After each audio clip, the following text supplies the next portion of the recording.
주시는 하나님의 말씀 함께 봅니다. 이사야서 12장 1절에서 3절까지 말씀입니다. 이사야서 12장 1절에서 3절까지 말씀입니다. 우리 다 같이 한 목소리로 함께 합독하시겠습니다. 그날에 내가 말하기를 여호와여 주께서 전에는 내게 노하셨사오나 이제는 주의 진노가 돌아섰고 또 주께서 나를 안위하시오니 내가 주께 감사하겠나이다 할 것이니라. 보라 하나님은 나의 구원이시라. 내가 신뢰하고 두려움이 없으리니 주 여호와는 나의 힘이시며 나의 노래이시며 나의 구원이십니다. 그러므로 너희가 기쁨으로 구원의 우물들에서 물을 기르리로다. 아멘. 우리 다 같이 말씀들과 함께 선포하시겠습니다. 시작. 주의 말씀은 내 발의 등이요 내 길의 빛이 되십니다. 주여 말씀하옵소서. 주의 종이 듣겠나이다. 아멘. 아멘. 오늘은 이사야서 12장 1절에서 3절 말씀으로 택함 받은 성도의 감사라는 제목으로 말씀을 나눠보길 원합니다. 연예계의 대표적인 크리스찬 부부 중에 차인표 신혜라 부부가 있지요. 예전에 한 프로에서 이 부부가 딸을 입양하는 과정에 대해서 들은 적이 있습니다. 어느 날 이 부부가 보육원에 가서 이제 봉사활동을 하게 되었는데 태어난 지 열흘도 되지 않은 아기가 계속 낮에 잠만 자고 있었다고 합니다. 너무 귀여워서 그 아이를 좀 깨워볼까 해서 손을 안았는데도 이 아이가 깨질 않는 거예요. 그때 보육교사 선생님이 옆에서 이런 말씀을 하시는 겁니다. 이 아이는 밤에 안 자고 낮에 자는 아이입니다. 밤에 너무 울어서 제가 너무 힘들어요. 그런 얘기를 하는 겁니다. 그러면 사람들은 대부분 이렇게 힘든 아이는 입양하면 참 힘들겠구나 그렇게 생각하지 않겠습니까? 그런데 신나라 씨가 이런 얘기를 하더라고요. 그러면 내가 이 아기를 밤에 좀 안아줘야겠구나 그런 생각이 들었다고 합니다. 그래서 입양한 아이가 지금은 이제 20살이 되어서 미국의 명문대학 버클리 대학에 지금 다니고 있다고 하지요. 아마도 이 아이가 제대로 성장한 아이라면 그 많은 보육원의 수많은 아기들 중에 그 나를 택해서 자녀로 삼아준 부모님께 일평생 감사하며 살아가야 되지 않을까요? 물론 비할 바는 되지 못하겠지만 굳이 생각해 본다면 하나님의 택함이 바로 이와 같지 않을까 생각해 보게 됩니다. 많고 많은 이 세상의 사람들 중에 나를 택하여 주신 하나님의 은혜, 우리는 거기에 감사하며 놀라운 은혜를 고백하지 않을 수 없는 것이지요. 하나님은 리브가의 복 중에서 야곱은 사랑하고 에서는 미워했다라고 말씀합니다. 하나님이 왜 야곱을 사랑했는지, 왜 야곱을 택하셨는지 우리는 알 수 없습니다. 오히려 인간적인 상식에서 기준해 보면 에서는 훨씬 더 효자이고 또 세상적으로도 잘났고 또 남자답고 호감형이었지요. 반면에 야곱은 어떻습니까? 아주 비호감형입니다. 꾀가 많고 속임수에 능합니다. 그런데 놀라운 것은 하나님은 야곱을 택하셨다는 거예요. 그리고 그 택하신 이유는, 그 원대하신 뜻은 우리가 다 알 수는 없습니다. 그런데 중요한 사실은 무엇입니까? 역사 속에 이미 세상에 왔다 떠난 사람들도 있고 지금 이 지구상에 살아가는 70억이 넘는 인구 사람들이 있고 또 앞으로도 오고 오는 다음 세대도 있을 것입니다. 이 수도 없이 많은 사람들 중에 하나님은 우리를 택하셨다라는 겁니다. 택하셔서 자녀로 삼아주실 뿐만 아니라 하나님을 예배하는 예배자로 이 시간 서게 하신 것입니다. 얼마나 큰 은혜입니까?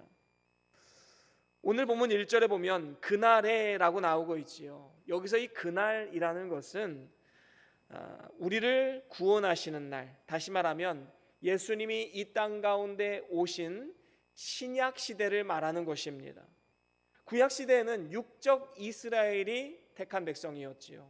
야곱의 자손들만이 택한 백성이었습니다. 하지만 예수님이 이 땅 가운데 오신 이후에 신약 시대에는 예수를 믿는 자가 택한 자가 되는 것입니다. 예수 안에 거하는 자가 택하심을 받은 백성이지요. 여러분, 우리가 하나님의 택함을 받았다는 가장 큰 증거가 무엇입니까? 예수가 구주로 믿어진다는 것이지요. 영생을 주기로 작정된 자는 다 믿더라. 사도행전에 말씀한 바와 같이 우리가 택함 받았다면 일평생에 예수를 주라 고백하는 이 고백이 반드시 있게 된다라는 것입니다. 이것이 또한 택함을 받았다는 가장 큰 증거가 되는 것이지요. 하나님은 사랑이시기 때문에 햇빛과 비와 공기와 물은 누구에게나 다 주시는 일반 은총을 주십니다. 하지만 특별 은총은 택함을 받은 백성들에게만 주시지요. 우리는 하나님이 주시는 일반 은총뿐만 아니라 특별 은총을 받는 너무나도 놀라운 은혜를 받은 사람들입니다. 그래서 일평생 우리는 하나님 앞에 감사해야 마땅한 것이지요. 그렇다면 우리가 감사해야 할 것이 구체적으로 무엇일까요? 오늘 본문에 보니까 3가지 정도로 요약해서 볼 수가 있습니다. 그 첫 번째는 주께서 나를 안위하여 주심에 감사해야 합니다. 우리는 택함 받은 성도로서 주님이 오늘도 나를 안위해 주시지, 그 사실만으로 우리는 감사할 수 있다라는 거지요. 인간이 범죄함으로 인해서 하나님 앞에 진노의 대상이 되어서 하나님과의 교통이 끊어졌을 뿐만 아니라 사람들 사이에서도 불화가 찾아오게 되었습니다. 뿐만 아니라 세상에 살면서 수도 없이 많은 질병과 고통 속에 허덕이다가 결국에는 허무한 죽음을 맞이하게 되고 그 영혼은 음부의 멸망에 빠져야 되는 그러한 허무한 인생이 우리의 인생 아니었습니까? 그런데 놀라운 것은 하나님께서 이렇게 허무하게 끝나야 할 우리의 인생 가운데 그날의 은혜를 주시겠다 약속하십니다. 1절 말씀 우리 한 번 더 같이 읽어볼까요? 오늘 본문 1절입니다. 같이 읽어봅니다. 시작. 그날에 내가 말하기를 여호와여 주께서 전에는 내게 노하셨사오나 이제는 주의 진노가 돌아섰고 또 주께서 나를 안위하시오니 내가 주께 감사하겠나이다 할 것이니라. 아멘. 그렇습니다.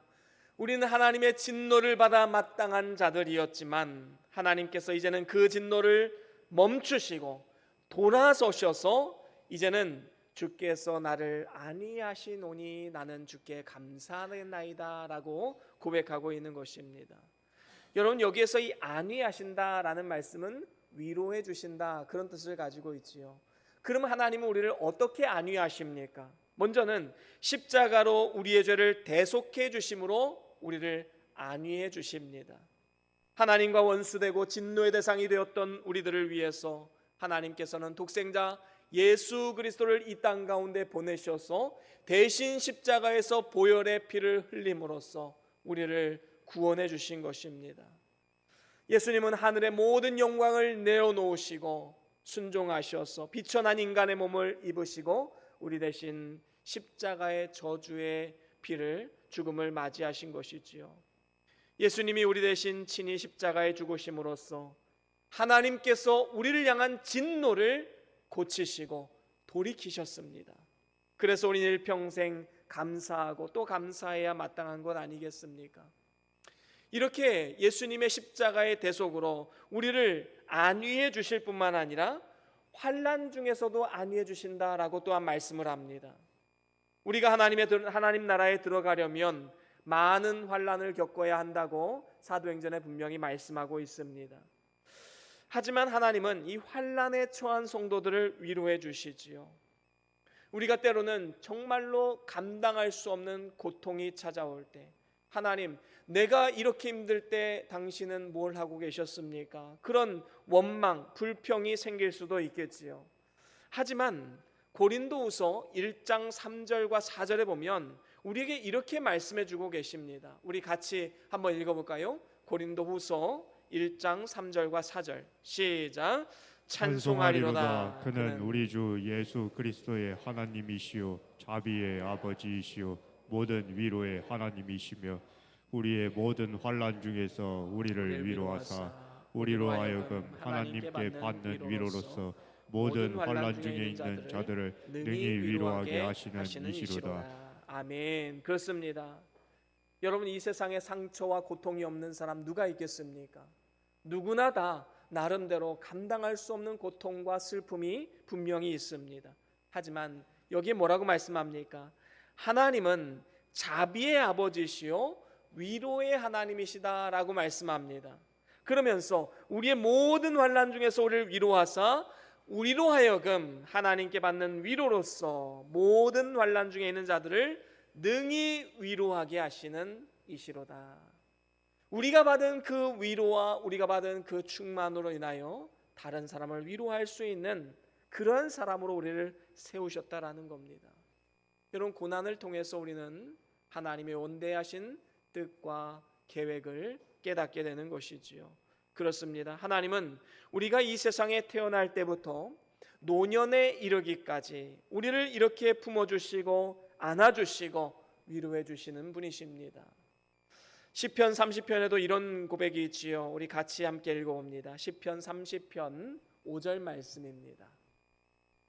같이 읽어보겠습니다. 시작. 그의 노염은 잠깐이요 그의 은총은 평생이로다. 저녁에는 울음이 깃들일지라도 아침에는 기쁨이 오리로다. 아멘. 그렇습니다. 여러분, 만약에 택함 받은 백성 믿는 자가 하나님 앞에 불순종하면 하나님의 징계를 받는 것은 어쩌면 당연한 것이지요. 하지만 여기 지금 뭐라고 말씀합니까? 그의 노염, 그의 징계는 잠깐이라고 말합니다. 반면에 그의 은총은 어떻습니까? 평생입니다. 평생. 그래서 저녁에는 울음이 깃들지라도, 다시 말하면 하나님의 징계로 고통 가운데 있을지라도 이제 아침이 오면 기쁨으로 맞이할 수 있게 되는 것이지요. 이와 같이 택함 받은 백성은 이 땅에 사는 동안 하나님의 위로를 얻습니다. 그리고 영원한 하나님 나라에 가서도 영원토록 하나님의 위로를 받는 축복을 얻게 됩니다. 그래서 우리에게 진노를 그치시고 안위하여 주시는 하나님의 은혜를 항상 기억하시고 일평생 감사의 삶을 살아가야 마땅한 것입니다. 그런가 하면 이제 두 번째로는 주님께서 나의 구원이 되어 주심에 감사해야 합니다. 하나님은 천지를 창조하신 전능하신 분이시고 인간의 생사화복과 세상의 모든 일들을 홀로 주관하시는 분이십니다. 그 하나님은 영원토록 변치 않으시는 우리의 아버지이실 뿐만 아니라 우리의 구원을 궁극적으로 완성시켜 주시는 분이시지요. 그래서 하나님은 우리를 주의 것으로 삼으시고 물과 불의 환난 중에 우리를 구원하시고 또 우리를 흑암에서 광명으로, 가난에서 부요함으로, 슬픔에서 기쁨으로, 절망에서 소망으로, 죽음에서 생명으로 인도해 주시는 구원의 하나님이십니다. 그래서 오늘 본문 2절에도 보면 이런 고백을 하고 있습니다. 오늘 본문 2절 한 번 더 같이 읽어봅니다. 시작. 보라, 하나님은 나의 구원이시라. 내가 신뢰하고 두려움이 없으리니 주 여호와는 나의 힘이시며 나의 노래이시며 나의 구원이심이라. 아멘. 그렇습니다. 여기에 보니까 먼저 하나님은 나의 구원이시라 선포하면서 그 다음에 뭐라고 말씀합니까? 내가 신뢰하고 두려움이 없으니라고 말씀하고 있습니다. 여러분, 이 세상에 두려운 일들 얼마나 많이 있습니까? 하지만 이 모든 두려움 속에서 구원의 하나님을 신뢰하는 자에게는 이 두려움이 사라지게 됩니다. 전능하신 하나님이 내 아버지이신데 우리가 두려워할 게 무엇이 있겠습니까? 그래서 다윗도 그의 시편에서 이런 고백을 합니다. 시편 27편 1절 말씀 우리 함께 같이 읽어봅니다. 시작. 여호와는 나의 빛이요 나의 구원이시니 내가 누구를 두려워하리요. 여호와는 내 생명의 능력이시니 내가 누구를 무서워하리요. 아멘. 여호와는 나의 빛이니 또한 나의 구원이시오니 내가 누구를 두려워하리까? 여러분, 믿는 자에게는 어떠한 질병이나 환난이나 죽음까지도 두려워할 것이 없습니다. 여러분, 빛이 오면 어두움은 자연스럽게 물러가게 되는 것이지요. 하나님이 우리 마음 가운데 찾아오시면 예수님이 우리 마음에 충만하게 임하시면 두려움은 자연스럽게 사라지게 되는 것입니다. 요한일서 4장 19절에도 보면 사랑 안에 두려움이 없고 온전한 사랑은 두려움을 내어 쫓느니라 라고 말씀합니다. 온전한 사랑, 예수 그리스도의 그 사랑 안에서만 두려움이 없는 것이지요. 우리가 세상에서 어떠한 일을 당한다 할지라도 구원의 하나님께서 우리를 보호하시고 인도하시고 천국 가는 그날까지 우리의 삶을 인도하신다는 그 사실에 우리는 감사하지 않을 수가 없는 것입니다. 오늘 본문 2절 하반절에도 이렇게 말씀하지요. 주 여호와는 나의 힘이시며 나의 노래시며 나의 구원이심이라 말씀합니다. 여러분, 하나님은 우리의 힘이요 노래가 되십니다. 다니엘서 11장 32절에도 보면 오직 자기의 하나님을 아는 백성은 강하여 용맹을 떨치리라 라고 말씀합니다. 우리가 하나님을 얼마나 알아가느냐에 따라서 우리의 삶 가운데 담대함이 생기게 된다라는 것이지요. 모세가 이스라엘 백성들을 인도할 때에도 앞에는 홍해가 있고 뒤에는 애굽의 군병들이 쫓아오고 있습니다. 이런 환난을 당했지요. 그때의 하나님의 전능하신 손길로 이스라엘 백성들은 홍해를 마치 광야를 걸어가듯이 그렇게 홍해를 지나갔습니다. 그리고 이후에 감격에 넘쳐서 이런 찬송을 올려드리지요. 출애굽기 15장 2절 말씀을 우리 같이 함께 읽어봅니다. 출애굽기 15장 2절 말씀입니다. 시작. 여호와는 나의 힘이요 노래시며 나의 구원이시로다. 그는 나의 하나님이시니 내가 그를 찬송할 것이요 내 아버지의 하나님이시니 내가 그를 높이리로다. 아멘. 그렇습니다. 여러분, 하나님의 택함을 받은 우리 성도들에게는 언제나 이 구원의 찬송이 있고 하나님으로만 감사하는 이 고백이 있는 것입니다. 이렇게 하나님으로 힘과 노래로 삼고 살아가는 사람들은 하박국 선지자가 고백했던 것처럼 비록 무화과 나무가 무성치 못하고 포도나무에 열매가 없고 감람나무 소출이 없고 밭에 식물이 없고 우리의 양이 없고 또 외양간에 소가 없을지라도 나는 여호와 하나님 구원의 하나님으로 인하여 기뻐할 수가 있는 것입니다. 그래서 우리는 환경과 상황을 초월해서 기뻐할 수 있는 것이지요. 반면에 이 세상의 재물과 권세와 사람을 의지하며 그것으로 기뻐하는 사람은 언젠가는 울고 통곡하게 되는 날이 분명히 오게 될 것입니다. 왜 그렇습니까? 그것은 언젠간 나를 배신하고 떠나가는 날이 있기 때문인 것이지요. 그래서 우리는 환경과 상황을 초월해서 주님께서 나의 구원 되심을 우리는 고백하며 감사해야 되는 것입니다. 우리는 흔히 상황이나 여건이 좋으면 감사할 수 있다, 그런 생각을 많이 하며 살아가지만 꼭 그렇지만은 않습니다. 환경과 여건이 좋아도 감사하지 못하는 사람들 얼마나 많이 있습니까? 비교의식으로 인해서 더 많이 갖지 못한 것, 더 많이 누리지 못하는 것으로 인해서 원망과 불평 속에 살아가는 어리석은 사람들이 참으로 많이 있음을 보게 됩니다. 제가 캐나다에서 유학 중에 섬기던 교회에는 많은 청년 유학생들이 있었습니다.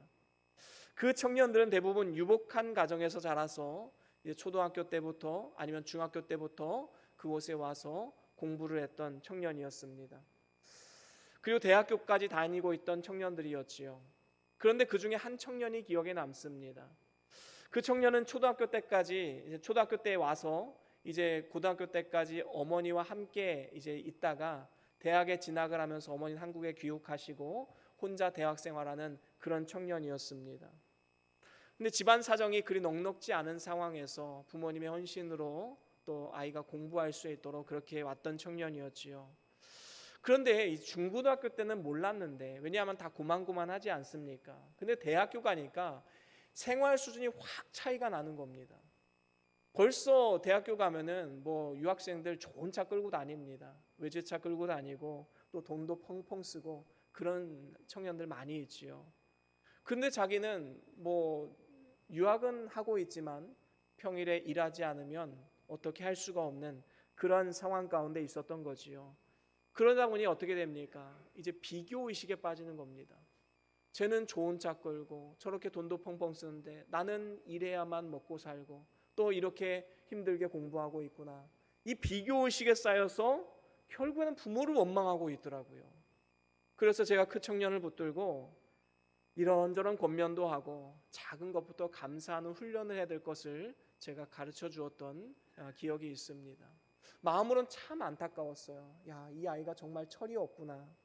이렇게 공부를 시켜주는 부모님의 마음 얼마나 감사한 일인데 그걸 모르고 원망 불평하는 건 참 부족한 힘이 많은 아이구나, 그런 생각을 하게 되었습니다. 여러분, 우리가 지금까지 받은 은혜만 생각하더라도요, 우리는 절대로 불평 원망할 수 없습니다. 우리는 어떠한 상황과 환경 속에서도 감사할 수 있는 것이지요. 하나님의 은혜를 한번 떠올려 보십시오. 우리가 지금까지 살아온 것도 은혜이고 오늘 우리가 마시는 공기도 은혜이고 또 뜨거운 태양 속에서도 우리는 감사할 수 있는 조건이 생기게 되는 것이지요. 그래서 우리는 감사일기가 필요한 것입니다. 여러분, 그때그때 감사한 것을 기록하고 그것을 의도적으로 묵상을 해야 합니다. 여러분, 감사는 그냥 되는 게 아닙니다. 감사는 가르쳐야 되는 것이고 감사는 훈련을 해야 되는 겁니다. 그냥 되는 거면 하나님이 하라고 말씀하지도 않으셨겠지요. 우리는 감사하지 않으면 어느 순간 환경과 상황에 매몰되어서 불평과 원망 속에 살아갈 수밖에 없는 것입니다. 그래서 작은 것에 감사하는 습관이 얼마나 중요한 것인가 우리는 분명히 알아야 되는 것이지요. 우리는 종종 아주 큰 기적과도 같은 일이 생길 때에만 감사하는 그런 경향이 있습니다. 하지만 사실 우리의 일상 속에 얼마나 많은 감사거리들이 있습니까? 작은 것에 감사할 줄 아는 마음이 큰 감사와 또 찬송으로 연결이 되는 것입니다. 여러분, 요즘에 굉장히 더우시지요. 그 뜨거운 태양 속에서도 우리는 감사할 수 있습니다. 또한 숨 쉬는 것도 감사하고 한 잔의 물도 감사하고 사랑하는 사람들이 있음에 감사하고 하나님을 예배하는 예배자로 설 수 있음에 감사하고 또한 나를 구원하신 것에 감사하고 천국 소망을 품고 이 땅을 살아갈 수 있는 것도 감사할 수 있는 것입니다. 이런 감사 조건이 얼마나 많이 있습니까? 그렇습니다. 우리는 택함 받은 성도로서 은혜와 자비가 풍성하신 구원의 하나님을 바라보며 의지해야 합니다. 그러면 환난 속에서도 감사의 제목을 찾을 수 있고 언제나 찬송이 넘치는 삶을 살아갈 수 있게 되는 것입니다.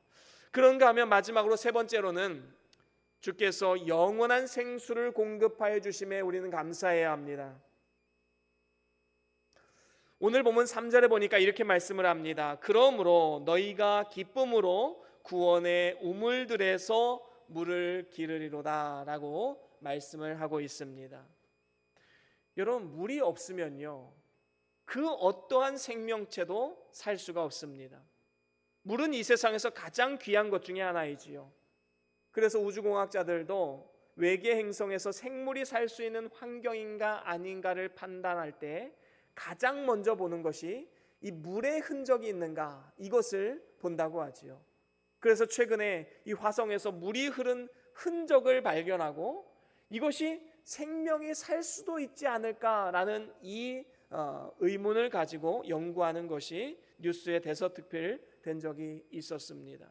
그 정도로 물은 우리 인생에 있어서 또 우리의 삶에 있어서 생물체에 있어서 가장 중요한 것이지요.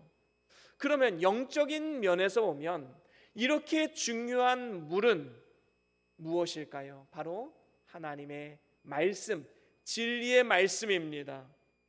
그런데 아모스 선지자가 말한 것처럼 말세가 되면 양식이 없어 주림도 아니고 물이 없어 가람도 아니고 하나님의 말씀을 듣지 못할 기갈이 있을 것이다 라고 분명히 말씀했습니다. 여러분, 지금은 진리의 말씀이 희귀한 때입니다. 아니, 지금 이렇게 유튜브나 TV를 켜면 24시간 말씀을 들을 수 있는 이 시대 가운데 진리의 말씀이 희귀하다니요, 그렇게 생각할 수도 있겠지요. 하지만 홍수가 나면 정작 먹을 물이 없습니다. 주변에 지천에 깔린 게 물인데 그 중에 먹을 물이 없는 겁니다. 마찬가지로 오늘날 여호와의 말씀을 듣지 못할 그러한 기갈이 있는 것이지요. 정작 생명을 살려내는 진리의 말씀이 선포되는 곳이 희귀하다라는 것입니다. 예레미야 선지자가 지적한 대로 오늘날 많은 사람들이 이 생수의 근원 되신 하나님을 버리고 물을 가두지 못할 터진 웅덩이를 파는 죄를 짓는 사람들 얼마나 많이 있습니까? 또한 설령 물을 가둘 수 있는 우물을 팠다고 할지라도 그 우물물에서 물을 떠서 마셔야 되는데 그냥 그 우물을 가만히 놔두는 겁니다. 그러면 어떻게 될까요? 그 우물은 썩을 수밖에 없습니다. 마실 수 없는 상태가 되어버리는 것이지요. 내 안에서도 그 어떠한 역사도 일어나지 않게 되는 것입니다. 여러분, 하나님께서 우리에게 구원의 우물을 주셨습니다. 이 우물은 계속해서 샘솟아나는 물이기 때문에 그 생수로 우리의 영이 살고 또 우리의 영이 계속해서 자라나게 되는 것이지요. 이와 같이 우리의 영을 살리는 이 생수는 진리의 말씀입니다. 우물에서 나오는 이 생수는 온도가 일정해서 겨울에 마시면 따뜻한 물이고 여름에 마시면 아주 시원한 물이 되지요. 이와 같이 성경의 진리도 어느 시대 어느 누구에게나 똑같이 변함없는 생명을 주는 말씀입니다. 강산이 변화도 또 천지가 다 변해도 하나님의 말씀은 영원할 뿐만 아니라 1.1획도 변치 않고 다 성취가 될 것입니다. 하나님께서 택함 받은 우리들에게 이러한 진리의 말씀을 주신 것은 너무나도 놀라운 은혜이지요. 그래서 우리는 이러한 진리의 말씀에서 나오는 이 구원의 우물의 물을 계속해서 마셔야 되는 것입니다. 이렇게 구원의 우물물, 영원한 생수를 마시면 우리 영적인 갈증이 해결되는 것이지요. 우리가 이 세상에 모든 것을 다 가져도 그것이 우리에게 참된 만족이 되지 못합니다. 하지만 우리가 주의 말씀을 먹으면 어떻게 됩니까? 예레미야서 15장 16절에 보면 이렇게 말씀을 합니다. 우리 같이 함께 한 목소리로 합독합니다. 시작. 만군의 하나님 여호와시여, 나는 주의 이름으로 일컬음을 받은 자라. 내가 주의 말씀을 얻어먹었사오니 주의 말씀은 내게 기쁨과 내 마음의 즐거움이오나. 아멘. 그렇습니다. 영원한 생수 주의 말씀을 먹으면 내게 기쁨과 즐거움이 되는 것입니다. 말씀을 먹으면 먹을수록 우리는 기쁨과 즐거움이 되어야 되지요. 이처럼 성경 말씀을 읽고 그 말씀에 소망을 두는 자 영원한 만족이 있게 됩니다. 여러분, 사도 바울은요 감옥 안에서 빌립보 성도들에게 이런 말을 합니다. 기뻐하고 또 기뻐하라. 내가 다시 말하노니 기뻐하라. 여러분, 상식적으로 생각해 볼 때 감옥 밖에 있는 사람이 감옥 안에 있는 사람을 위로하는 것이 맞지 않습니까? 그런데 놀라운 것은 감옥 안에 있는 사도 바울이 감옥 밖에 있는 사람들에게 고난 가운데서 기뻐하라라고 위로하고 있다는 사실이지요. 사도 바울은 하나님의 진리를 몰랐을 때에는 헛된 욕망으로 가득 차 있었지만 예수 그리스도와 말씀으로 충만해진 다음에는 이전에 자랑했던 모든 것을 다 배설물로 여겼습니다. 자신이 가졌던 학벌, 출신, 그리고 모든 자신의 배경들을 다 배설물과 같이 내어버린 것이지요. 그리고 오직 예수님 한 분으로만 만족을 하게 됩니다. 요한복음 4장에 보면 사마리아 여인이 나오지요. 이전에 남편 5이 있었고 지금 같이 사는 남편은 결혼하지도 않고 사는 남편이었습니다. 그런데 삶에 만족이 없는 겁니다. 이 우물을 파면 좀 만족이 있으려나, 저 우물을 파면 만족이 있으려나, 하지만 만족이 없었던 것이지요. 그런데 예수님이 주시는 그 생수를 마심으로써 그 속에서 영생하도록 솟아나는 샘물을 만나게 되었고 이제 영원히 목마르지 않는 그러한 축복이 임하게 된 것입니다. 하나님은 오늘도 우리에게 참된 만족을 주시는 생수를 주기를 원하십니다. 그런데 이 생수는 너무 귀하기 때문에 이 세상의 모든 것을 다 준다 해도 이것을 살 수가 없습니다. 그 값을 치를 수가 없는 것이지요. 그래서 우리 하나님께서 이렇게 말씀을 하십니다. 이사야 55장 1절 말씀 같이 한번 읽어보겠습니다. 이사야서 55장 1절입니다. 시작.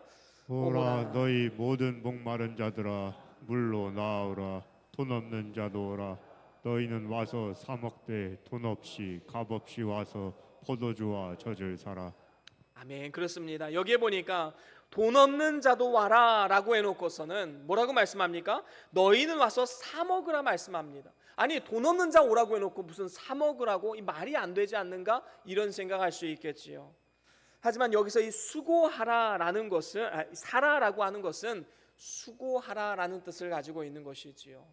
그러니까 우리가 진리의 말씀은 공짜로 다 받았습니다. 하나님께서 은혜로 주신 것입니다. 그러면 이것을 내 것으로 삼기 위해서는 수고를 해야 된다라는 것이지요. 마치 우물에 물은 언제나 있지만 그 우물을 뜨려면 두레박을 넣고 그것을 끌어올리는 수고를 해야 되는 것과 같은 것입니다.